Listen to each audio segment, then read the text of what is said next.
Welcome to Perspectives, a podcast by Essence Learning LLC, and a place where leaders learn from leaders. Let's join today's episode.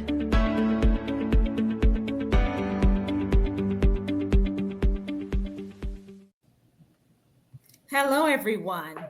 Welcome to this week's Perspectives podcast hosted by Essence Learning LLC. My name is Phyllis Williams, and I will serve as your facilitator today. I'm truly looking forward to discussing this topic, navigating through crucial conversations. Again, that's navigating through crucial conversations.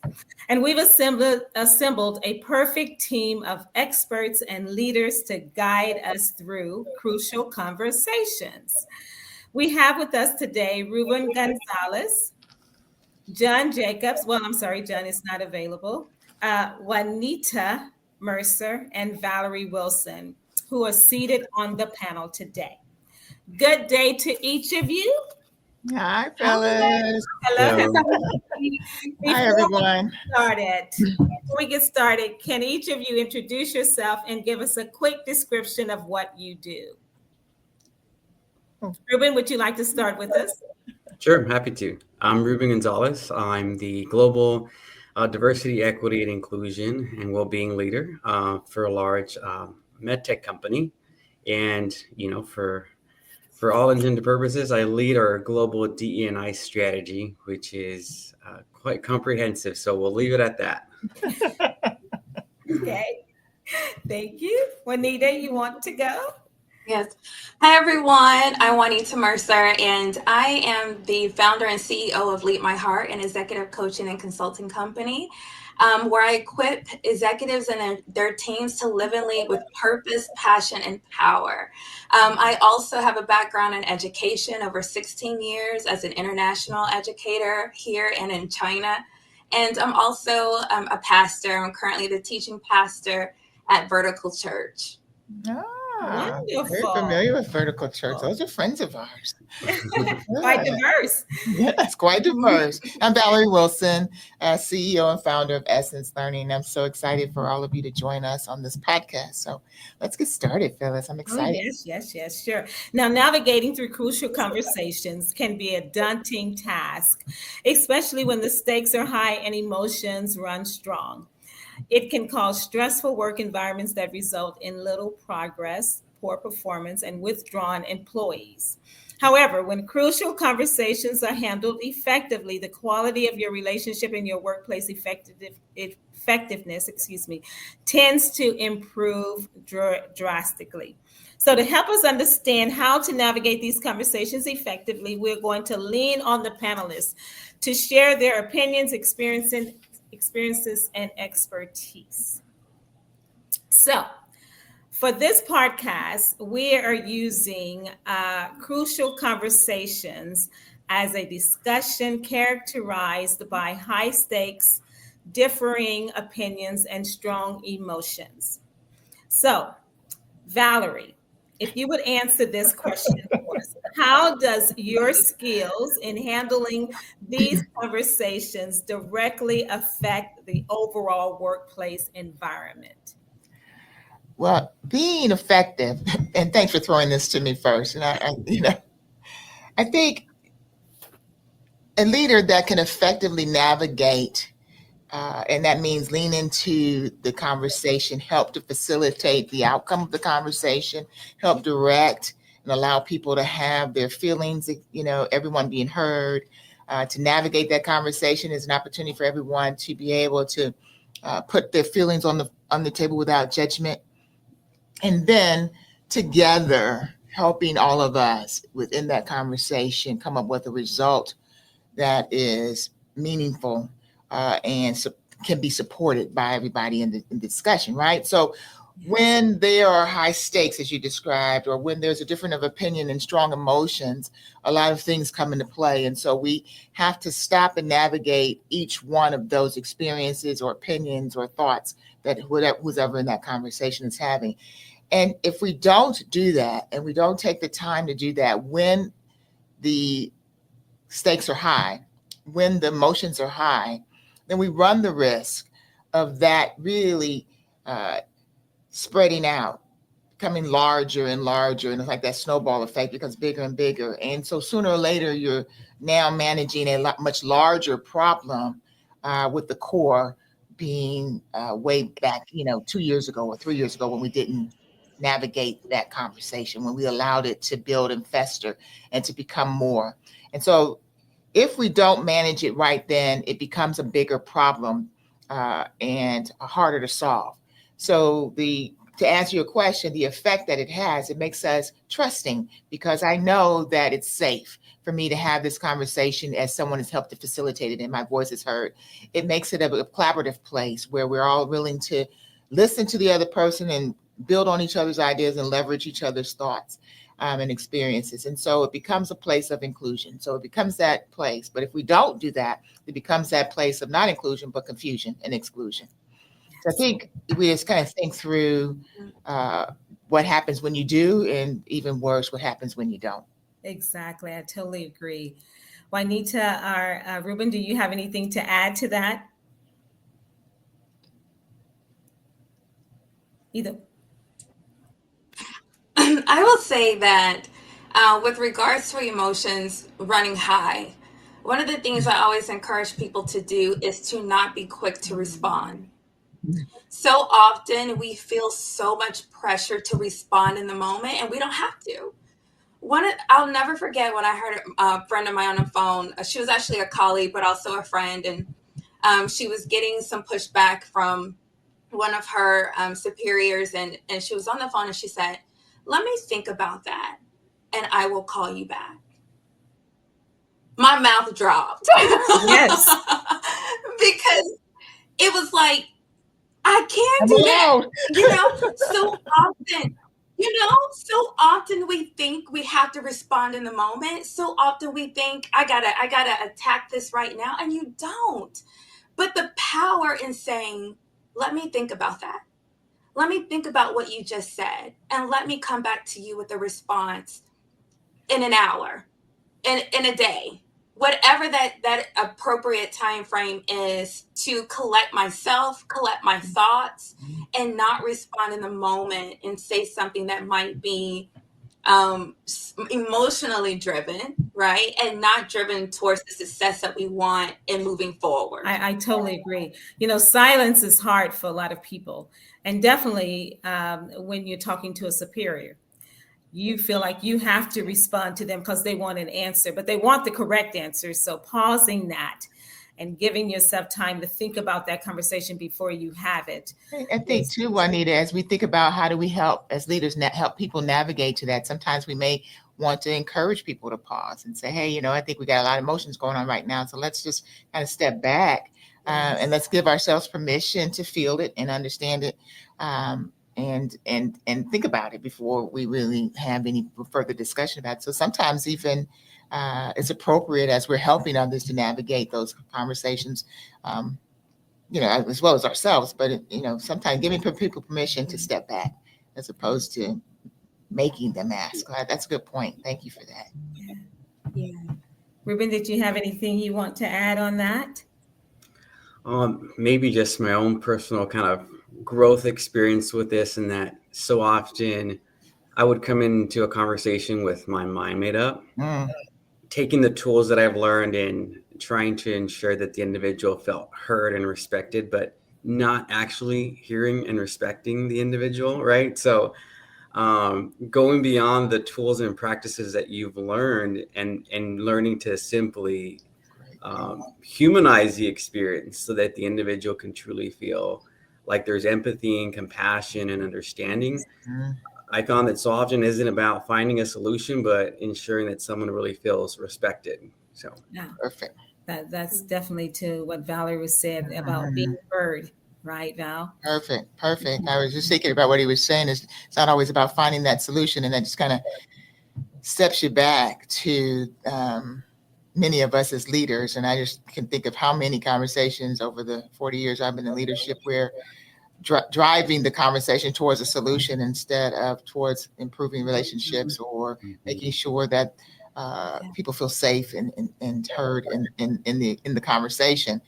And to Ruben's point, how many lessons you've learned when they say, you just don't hear me, you just don't understand, you don't hear, when you start hearing that back, you kind of take it back. I'm just truly trying to solve for the problem, and then going, well, we're not going to get to the problem until you solve for me, right? Until my needs are met. We're not going to get to solving your problems. And so oftentimes, so when we think about what's the overall workplace, I think Ruben brings up a great point that if we're not really meeting the people's needs, we're really not going to meet the needs of the organization. They're just not going to help us solve for problems, right? They're just going to you don't care about me, so why should I solve?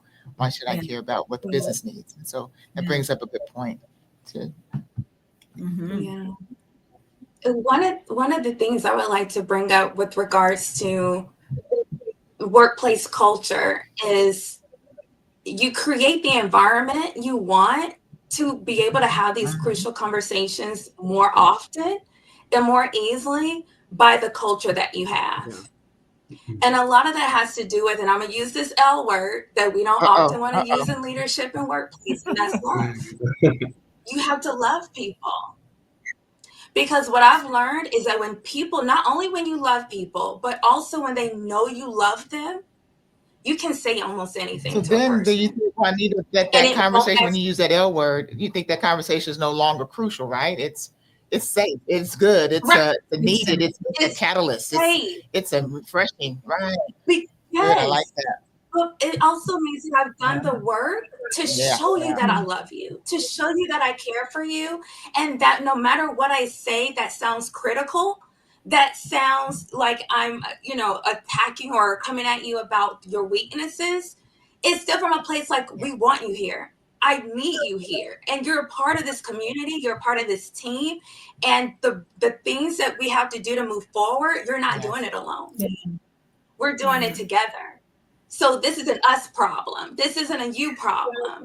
And it's also taking the step to say, okay, what as a leader have I done to contribute to the inadequacies or deficiencies that are happening, But again, going back to that L word, love. When people know you love them, there's not really too much you can't say to them and get you to the place you want to be. But it's when we forsake people feeling valued, feeling seen, feeling heard, and they've spent so much of that time in the organization feeling that way, any little thing will be offensive. It'll feel like an attack, and they're going to repel. Good conversations. We got to have to move this along forward. I love this. But let's think of a time when maybe a leader avoided or did not handle a crucial conversation successfully. And, Juanita, you talked about love. A lot of leaders don't want to even put themselves in a position as such to show that they care, because if they need to have a conversation, a hard conversation with the employee, they don't feel like they can. But how did that affect, and when you avoided having a conversation, or when you know someone has avoided having a conversation, how does that affect that employee? What kind of effect does it have on the employee, or what kind of effect does it have on the culture of an organization?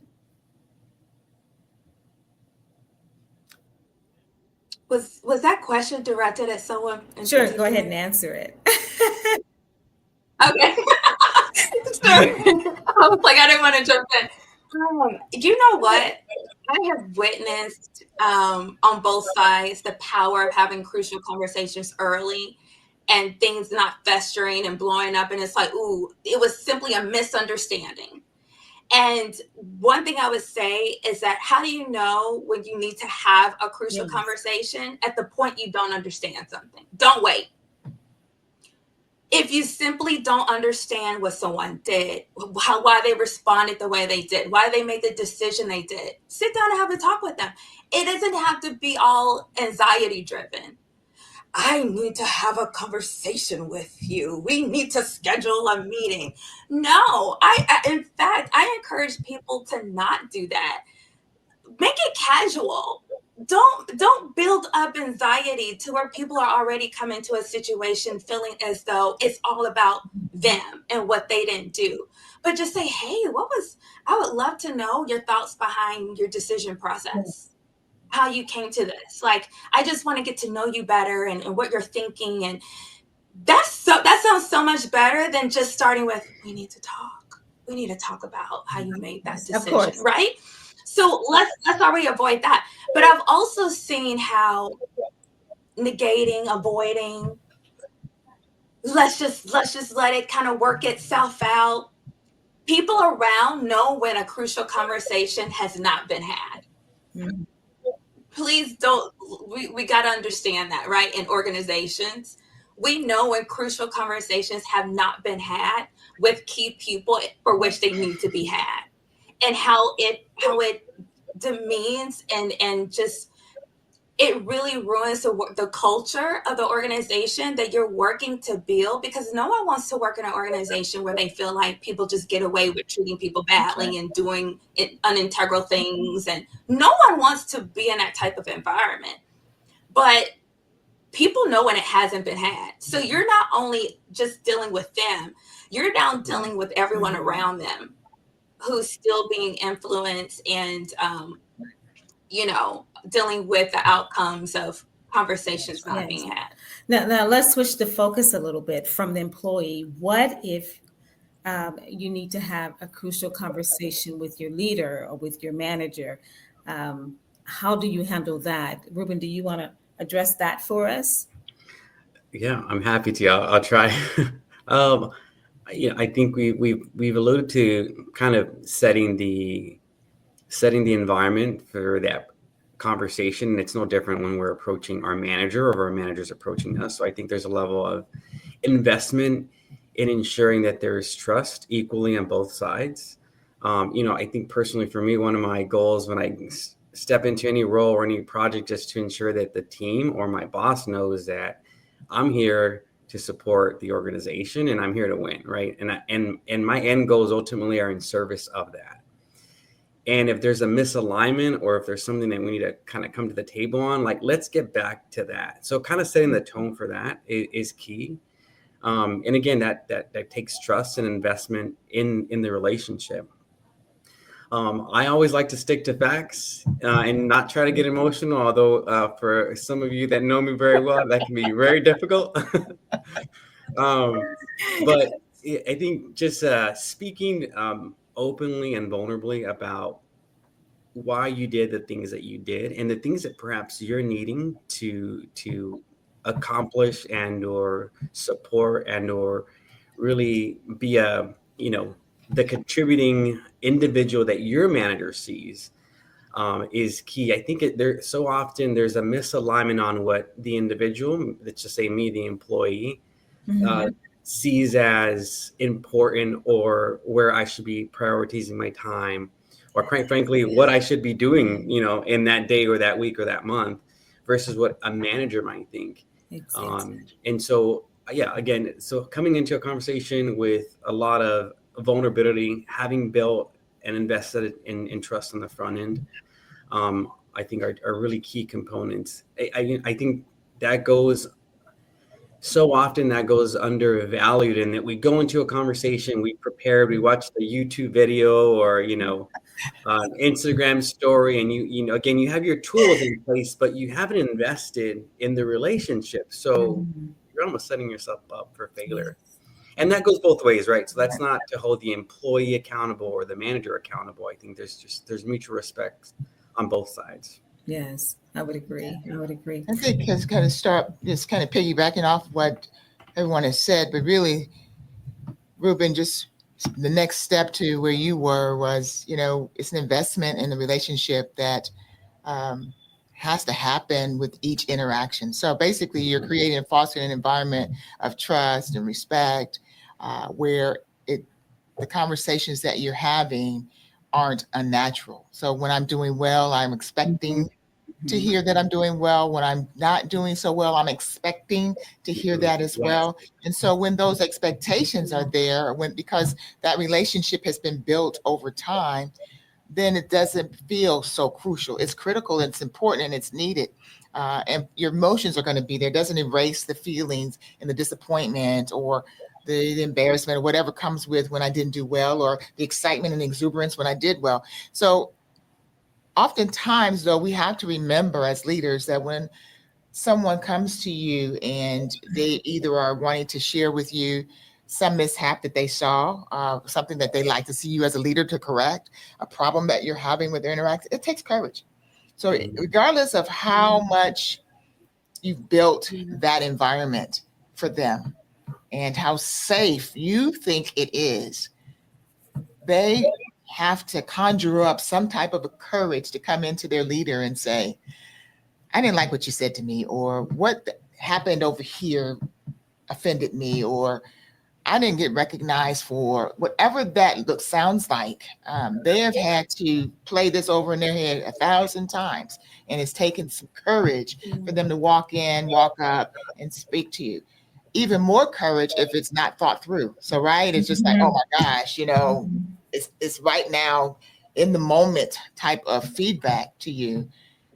That's huge. So as leaders, we're kind of stepping back and wanting to make sure that we recognize what it took for that person, regardless of what foundation and relationship you've had, that particular type of conversation takes a lot of courage.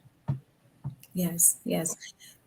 Thank you so much for that. I think you kind of touched on what some of the tools and strategy one could use before preparing to have those crucial conversations. So making sure that the environment is right and that the employee feels safe to have those conversations, and that the culture is such that you feel comfortable enough to have a conversation with your leader, and that you will not be retaliated or anything like that. I appreciate that discussion. We are coming up to the close of our conversation, but I have one more question for you. How do you determine if, when you're needing to have these crucial conversations, once you've had it, that your conversation is successful? How do you determine that? Oh, that's a good question. It's a good question. You want to dive into that for us?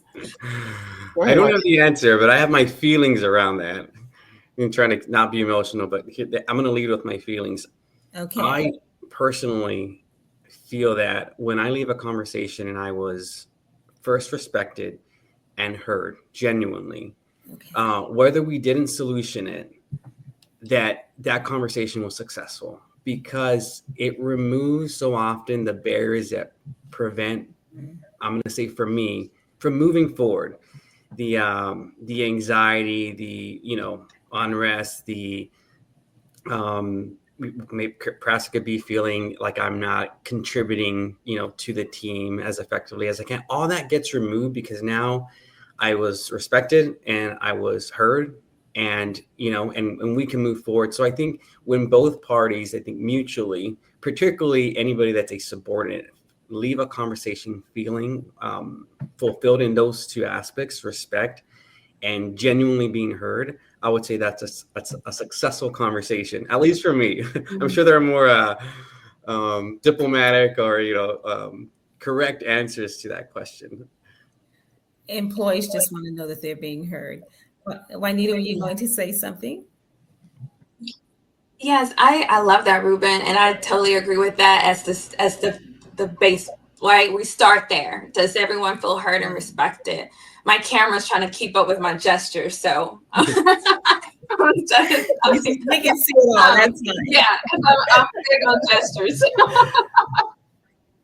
The other thing I would add is that we agree at least on the next steps. Yes. Yeah. It doesn't have to be solutioned, as I like how you said that. Right? We don't have to come to an answer, but do at least agree on what the next steps should be. Okay, and what that looks like more moving forward. Yeah, I agree with that. I was just going to say it too. But the idea that when we're all discussions now, we're ready to move forward. So when you get everybody ready to have those discussions, that comes words, and oftentimes people are saying, also, next month when we meet, we're going to talk about what you. So it doesn't have to say, does everybody agree to move forward? But you start hearing the conversation start towards the next things to happen and what we're going to do next. And when the conversations are less pointed, so you're looking for the words, you're looking for the attitude towards the future. So sometimes you don't want to start, does everybody agree? Are we all on one page? And, it's kind of how we wrap up those conversations, but you can start to feel that when Juanita's point, when we're ready to move forward, you start hearing people start talking about, well, next month when we meet, or the next time we have, I appreciated you taking the time with this. And the next time when I come in, I won't feel so you start hearing those next time conversations. You've had a successful interaction. Exactly right. And then kind of a recap when you start that next meeting, so people know that they were heard and understood, right? Is there any, as we really come to a close on our podcast, and I want to thank each of you guys for participating, are there one or a few last words or tools or anything that you want to provide with our listeners today before we get off? We all like shaking hands. Go ahead, Juanita. I do. And in fact, it's a model I call poise. And I teach this as a model for any type of crucial conversation. And so P is be prayerful and positive. Don't go into any conversation without first seeking some guidance. That for me, that's God. For you, it might be someone else that you trust, a mentor or someone else, but seek guidance and be positive going into it. Expect the best outcome. Oh, be open to changing your mind. And so often we go into conversations thinking like you're only there to be heard, but you also have to be there to listen. And when you're open to your mind changing, that also says that maybe I'm going to hear something that I didn't understand before that's going to change how I look at this. Informative. That's right. Be informed. Be informative, stick to the facts. And Ruben had mentioned this earlier as well. The importance of, yes, feelings are important, but when it comes to these types of conversations, stick to the facts. Not pointing the fingers to you, but this is what happened, be sincere at all times, be honest, be transparent with whatever level of vulnerability that you're comfortable with. And I even encourage people to be able to say, this is all that I'm comfortable sharing at this point, and allow that to be respected. And then E, be encouraging. At the end of the conversation, always direct it towards, we're going to do this together. I'm still here for this. I still want the best for the outcome, and I'm on board. So that's the poise model for conversations. Yeah. I'll just end with what I always say is have the conversation. Yeah. Have the conversation. Whatever that takes, lean into the tension and have the conversation. Yes. Fantastic. Ruben, did we hear from you? Yeah, I'm not sure I can add value to what my panelists here have said. Maybe just a realization again that we're seeing as we think about generational differences we've talked a lot about, the L word, love, trust, building relationships, investing in people. And we do find these cultural differences where people feel like that's not my job. I came to manage, I came to get my paycheck, and I'm out the door. And I can tell you that as we see new generations into the workforce, that's just not going to fly anymore. And so we need to be willing to invest in people if we ourselves want to stay kind of, current, as they say, and be good, inclusive leaders. It's not an ask anymore. I think it's an expectation. So I hope that people receive that with openness and willingness, in we just have to be willing to to invest in people a little bit more. Yes, I agree. Well, as we wrap up, I just want to recite the poise. I like that, to pray and be positive, to be open to change, informative. When you go in with your discussion, make sure you bring in facts, be sincere, and then encouraging, and then have that conversation, as Val said. And then, as Ruben was saying, just be mindful that there are different generations within your workplace. I want to thank each of you for participating today in our podcast, the Navigating Through Crucial Conversations. And for our listeners, if you're interested in learning more about Essence Learning, please go out to the website. It's essencelearningllc.net. And there are products and services out there that I am sure we can accommodate you with whatever you may need. Thank you again for listening in. Thank you all. Thank you. Thank you for joining Perspectives, a podcast by Essence Learning LLC. Essence Learning is your solution to personal and professional development. We partner with our clients to develop a learning strategy that will increase productivity, enhance performance, and align with their purpose and goals. For more information, visit us online at essencelearning.net or call us at 1-877-657-5755.